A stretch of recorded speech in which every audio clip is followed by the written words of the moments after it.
Assalamualaikum warahmatullahi wabarakatuh teman-teman. Ketemu lagi ya di channel Maret 27. Pusatnya kritik logis dengan bumbu satir yang pedas. Dijamin bikin mikir, bukan bikin baper ya.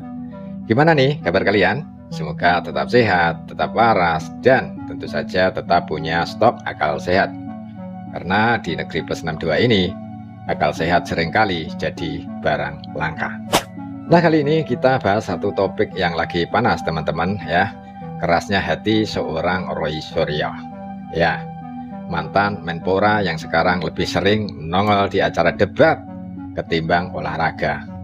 Kerasnya hati bukan batu, bukan baja, tapi keras menolak kebenaran sambil terus menggiring opini murahan. Narasi, framing, fitnah, wah paket lengkap teman-teman. Tapi tenang dulu ya, dalam episode ini ada momen luar biasa. Roy Suryo yang biasanya nyerocos, kali ini dibungkam teman-teman. Ya, dibungkam oleh Ade Armando. Bayangin, adegan dramatis di mana seorang pakar framing harus gigit lidah ya.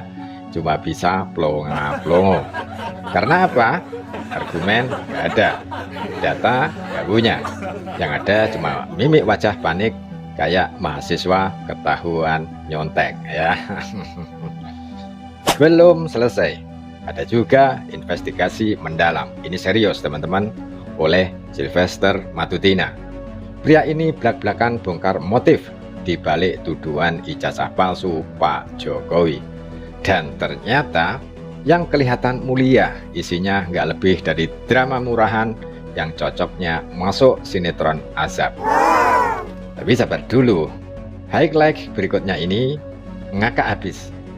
Ada momen Roy Suryo tertangkap kamera nggak hafal lagu Indonesia Raya teman-teman. Nah, gimana ceritanya? Orang yang suka keluar-keluar soal nasionalisme malah nggak hafal lagu kebangsaan. Ironis? Enggak. Ini komedi realitas teman-teman. Dan terakhir, ini klimaknya teman-teman ya. Ada jejak digital yang bikin geger. Roy Suryo menuduh ijazah Wapres Gibran palsu atau dibeli di toko online. Ya, kamu nggak salah dengar, toko online. Tahu-tahu Gibran muncul, bungkam Roy Suryo habis-habisan. Selesai sudah, Roy Suryo pun nyungsep, malu disaksikan jutaan rakyat Indonesia. Jadi buat kalian yang pengen tahu seperti apa drama ini, tonton sampai habis ya. Karena yang kita lihat di sini bukan sekedar debat, tapi fenomena. Ketika fitnah ketemu fakta, yang kalah bukan fitnah teman-teman. Yang kalah adalah yang doyan ngawur tanpa modal data. Jangan lupa like, subscribe, dan share video ini biar makin banyak orang tahu bahwa logika masih hidup, meskipun kadang harus kita kasih nafas buatan. Oke, nggak usah lama-lama, yuk kita saksikan tayangan selengkapnya. Karena di sini yang palsu bukan ijazah, yang palsu itu klaim mereka. Gaskan! Bahwa di belakang ini semua bisa saja ada kekuatan dari luar negeri. Nah, jadi saya ingin katakan Pak Jokowi sedang memberi peringatan. Wahai kamu yang berada di belakang sana, ya, kamu harus tahu ya bahwa kami sudah mencurigai Anda. Nah, sekarang di sini sendiri, ya, kita berantem selama berbulan-bulan, tapi saya bersyukur bahwa pada akhirnya ternyata memang kebenaran menemukan jalan. Ketika kemudian hasil penelitian surveinya Denny Jaya menunjukkan bahwa ternyata 75% masyarakat Indonesia tidak mempercayai bahwa ijazah itu palsu. Ya. Nah, Denny Jaya penelitiannya ada sertifikat. Kalau dia nggak ada. Dia nggak ada. Nah, terakhir saya katakan bahwa gini, Bung Roy, Anda itu berulang kali dari tadi mengatakan Pak Jokowi bodoh. Pak Jokowi bodoh. Anda mengatakan ini. Itu Nah, coba dilihat rekamannya. saya Bohong akan nih. kembalikan pada Anda. Ini bohong Saya banget. juga akan mengatakan bahwa Roy Suryo itu yang bodoh. Loh, enggak, Roy saya nggak Suryo mengatakan itu Jokowi yang bodoh loh. munafik. Tolong cek Ya. rekamannya. Ini Ade Armando ini bohong banget nih. Nah, saya ingin katakan Mungkin bahwa pikiran Anda tuh udah kacau Anda ketika dulu jangan di cuma depan menghina DPR orang itu lain. udah. Anda juga harus bersiap menerima penghinaan terhadap diri Anda. Kita udah capek, Bung Roy. Sudahlah, masyarakat sudah tidak percaya dengan tuduhan-tuduhan Anda. Ya, Orang tidak percaya bahwa ijazahnya Jokowi itu palsu. Ya. Saya duga mahasiswa-mahasiswa di sini juga akan berpikiran serupa. Saya duga. Ya. Jadi stop. Kita udah capek. Ya, nggak usah Kita selesaikan. ngancam-ngancam, nggak ada. Udah capek Mas Roy katanya. Bekas-bekas dulu memimpin Indonesia kan mereka nggak puas atas hasil Pilpres 2024 yang mana Prabowo Gibran menang. Makanya kalau kita lihat orang-orangnya yang mempermasalahkan kayak ijazah palsu, terus kemarin matahari kembar, terus isu pemaksulan Gibran, itu orangnya sama, kolamnya dan orangnya sama, ya kan, rata-rata mereka yang nggak intinya waktu Pilpres kemarin capresnya kalah, Bang. Ya, kita lihat bahwa kembali lagi kayak Dr. Tifa, Roy, ini kan kita tahu klub yang mana gitu loh. Kalau Rismon ini orang baru yang nggak ngerti apa-apa sebenarnya, kasihan ini. Pemain baru yang nggak ngerti politik apapun, hanya kalau ngomong ngotot mau lawan siapa aja, sebentar saya bilang, "Woi, Rismon, kau nyali belum lebih dari iblis, nggak usah sok jago di Indonesia. Lewat kau nanti, ya kan?" Sok jagoan banget, semua orang ditantang gitu loh. Aku takut dia konyol sendiri anak ini, ya kan? Dia nggak tahu gitu loh, orang bisa habisin dia juga gitu loh, ya kan? Nah, hanya kan kadang-kadang kepentingannya apa? Karena dia hanya kurcaci doang ini, Rismon ini kan, sama Roy ini kan. Nah, Roy, Tifa ini kan kita tahu dulu mereka dukung siapa. Otomatis bukan dukung Prabowo Gibran. Terus jenderal-jenderal itu, Bang, yang kemarin bikin 8 tuntutan. Yang nggak masuk akal itu tuntutannya. Nah, kalau kita lihat, ya kan, jenderal-jenderal ini adalah kubu yang kemarin mendukung Anies, ya kan? Yang waktu kita Pilpres coblosan 14 Februari, coblosan itu, tanggal 19 Maret, ya kan, ketika quick count sudah mengatakan Prabowo Gibran menang, mereka menggeruduk ke KPU. Ya kan, sama adik-adik kita kayak Fritz Alorboy dan sebagainya. Itu kemarin Fritz juga cerita sama saya. Nah, sekarang motor Dewan Jenderal Pensiunan itu ya mereka-mereka ini juga. Ya kan? Kelihatan, Bang, bahwa memang mereka punya motif dan agenda agar Prabowo Gibran ini tidak sukses, hancur di tengah jalan. Nah, sekarang bagaimana mempengaruhi masyarakat dengan isu-isu konyol ini. Gitu loh, isu ijazah palsu, isu matahari kembar, isu pemaksulan 8 poin, menteri-menteri titipan itu. Jadi intinya itu, Bang, gitu loh.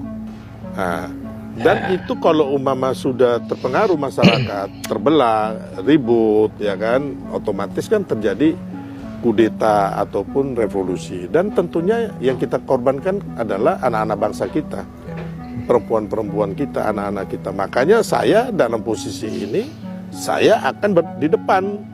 Saya nggak mau terjadi ada korban satupun anak merah putih akan jadi korban gitu loh, Bang, daripada ambisi, ya kan, politik dari orang-orang yang nggak benar ini gitu loh. Kami ini merah putih, jadi jangan coba gitu. Yang kami lawan itu kadrun-kadrun gitu loh, ya kan. Yang kau pergi ke Rijik itu yang kami lawan gitu loh. Kami nggak pusing dia siapa gitu, Rismon. Kau anak baru, kan kemarin dia nantang-nantang saya ini. Kau anak baru, nggak ngerti siapa-siapa, nggak ngerti aliran dana yang didapat orang-orang ini untuk ijazah palsu, untuk matahari kembar, untuk yang kau tuh nggak ngerti. Saya wakil ketua TKN, saya orang di balik layar strategi pemenangan Pak Jokowi 2014-2019, Prabowo Gibran 2024. Kau bukan siapa-siapa, Rismon. Kau anak kemarin sore gitu loh, udah ngoceh banyak. Kami ini yang masuk kemana-mana, belusukan, menangkan Gemoy, ya kan? Bawa mini kompo, ya. Bikin semua kampanye Prabowo Gibran di mana-mana. Gimana sih? Mau dibandingin aja cecungu kurcaci kayak Rismon sama Roy ini. Bang Ali Ngabalin kemarin udah mensinyalir itu. Ini ada bohirnya. Yeah. Ini proyek panjang, Bos. Dan kayaknya sebelumnya Bang udah pernah ngomong tuh, bahwa ada aliran yang enak-enak. Ini di handphone saya ini ada semua, Bang. uangnya dari mana-mana itu ada semua. Ya kan? Oke, Bang, ya. Jadi teman saya tuh hampir semua di kepolisian, TNI, Polri, BIN, terus di lapangan, aktivis-aktivis gitu loh. Itu teman-teman saya semua gitu loh, ya kan. Lain, kalau mau dibuka, buka aja di CNN misalnya. Karena ini juga menjawab pertanyaan publik. Betul, di forum yang berbeda. Jika Mas Roy mengatakan tidak ada kaitannya begitu ya. Tapi di forum Purnawirawan, Mas Roy ada hadir di sana. Iya loh. Kemudian ada Di satu forum lagi. Purnawirawan, saya selaku ahli. Kalau mau tegas saja.